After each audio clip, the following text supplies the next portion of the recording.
এই যে লাশগুলো গুম করা হইতেছে সবাই চোখের সামনে হইতেছে, মাইলস্টোনের স্টুডেন্টরা পর্যন্ত চ্যানেলে গিয়ে লাইভে গিয়ে বলতেছে যা ওরা নিজেরা 100-এর উপরে লাশ নিজেরা বের করছে। তাহলে হচ্ছে যারা হচ্ছে কি বলে এটাকে ফায়ার ব্রিগেড যারা ছিল বা যারা সরকার পক্ষ থেকে গেছে তারা কতগুলো লাশ বের করছে।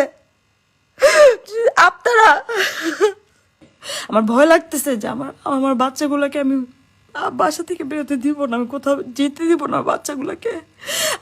আমি হয়তো আমার বাচ্চাগুলোকে স্কুল পাঠাতে ভয় পাবো। এখন লাশগুলোকে গুম করা হচ্ছে, নাম্বারগুলোকে হাইড করা হচ্ছে। এখন পর্যন্ত খালি বলতেছে 19 জন মারা গেছে, 19টা বাচ্চা। This is bullshit. হ্যাঁ আমি অসুস্থ কারণ আমি এখানে কিভাবে মানুষ সুস্থ থাকবে এই এরকম সিচুয়েশনে? আপনারা বলেন,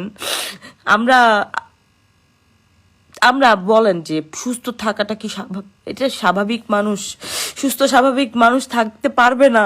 মানে আমার একটা 16 বছরের মেয়ে, আমার একটা 10 বছরের ছেলে, আমার 2টা বাচ্চা স্কুলে যায়, সামনে যাবে, একটা বাচ্চা স্কুলে যাবে, আমি কিভাবে পাঠাবো? আমি কিভাবে বাইরে, আমি তো দিব না। আমি মনে হয় যে আমি বাচ্চাগুলোকে কলেজের ভিতরে ঢুকায় রাখি। আমি চাই এটা বিচার হোক, এটার বিচার হোক। এটা কোনোভাবে ধামাচাপা দেয়া যাবে না। আমি চাই আপনারা বুঝতেছেন যে কি হইতেছে। এটুক বাচ্চাগুলোর তো দোষ নেই, ওদের তো কোনো আইডিয়া নেই জীবন সম্পর্কে, জীবনটা শুরু করতে পারে না ওরা। আপনারা বলেন, হ্যাঁ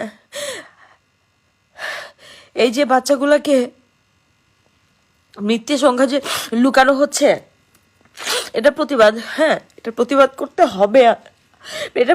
হবে। রাস্তায় নামতেছি না, রাস্তায় নামবো না, এটা প্রতিবাদে আমি মুখ খুলবো, আমি অনেক ভোকাল হব, আমি গলা চিৎকার করে বলবো, আমি আমার গলা ফাটায় চিৎকার করে আমার কান্না আসতেছে, আমার কলিজা ফেটে যাচ্ছে। আমি চিৎকার করে বলতে চাই যে কি হইতেছে আমি জানি না ভাই, আমি পলিটিক্স বুঝি না।